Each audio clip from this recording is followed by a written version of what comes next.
ചോദിച്ചിട്ടമ്മേ അയാൾ മുറി കയറി കൂടിയത്? അമ്മ സമ്മതം കൊടുത്തോ? അത് അയാൾ 2 ദിവസം കഴിഞ്ഞ് പോവും. 2 ദിവസമല്ല, 2 നിമിഷം പോലും അയാൾ ഇവിടെ നിൽക്കാൻ പാടില്ല. നമുക്ക് എതിര് പറയാൻ പറ്റുമോ മോളെ? ഇത് അയാളുടെ വീടല്ലേ? അല്ല, നമ്മൾ വാടക കൊടുക്കുന്ന കാലം വരെ ഇത് നമ്മുടെ വീടാ. നാളുണ്ടോ ആ മനുഷ്യന്? നമ്മുടെ അടുക്കള കയറി അരി കഴുകുക അയാള്. തീ പിടിച്ച വിലയാണ് എത്ര അരിക്ക്? അതിന് ഞാനെന്ത് വേണം? ഇപ്പൊ തന്നെ ഇവിടുന്ന് ഇറങ്ങണമെന്ന് അമ്മയൊന്ന് പറയൂ. 2 ദിവസത്തെ കല്യാ മോളെ. അമ്മയെ കൊണ്ട് ഞാൻ തോറ്റു. കട്ടിലും കിടക്കയും പാത്രങ്ങളും സ്റ്റൗവൊക്കെ ആയിട്ടല്ലേ അയാൾ വന്നിരിക്കുന്നത്. അത് പണിക്കരുടെ ഒരു ശീലാത്രേ. സ്വന്തം കട്ടിലെ കിടന്നുറങ്ങിയാലേ ഉറക്കം വരൂ, സ്വന്തമായിട്ട് പാചകം ചെയ്ത് കഴിച്ചാലേ തൃപ്തിയാവൂ.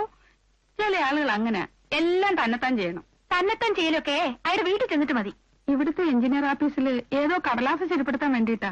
2 ദിവസത്തേക്ക് മതി. ഏതെങ്കിലും ലോഡ്ജിലൊരു റൂം കിട്ടില്ല അയാൾക്ക്. അതല്ലേ കുഴപ്പമായത്. ലോഡ്ജ് മുറിയിൽ ഏതോ കള്ളന്മാര് 6000 രൂപ കട്ടോണ്ട് പോയത്രേ. പാവം പണിക്കര്. ഒക്കെ നുണയാണമ്മേ. അയാളുടെ രൂപ വെക്കാൻ അയാളേക്കാൾ വലിയ കള്ളൻ ഈ ലോകത്തുണ്ടായിട്ട് വേണ്ടേ? അയാളോട് ഇറങ്ങിപ്പോ അമ്മ എന്ന് പറയുന്നുണ്ടോ?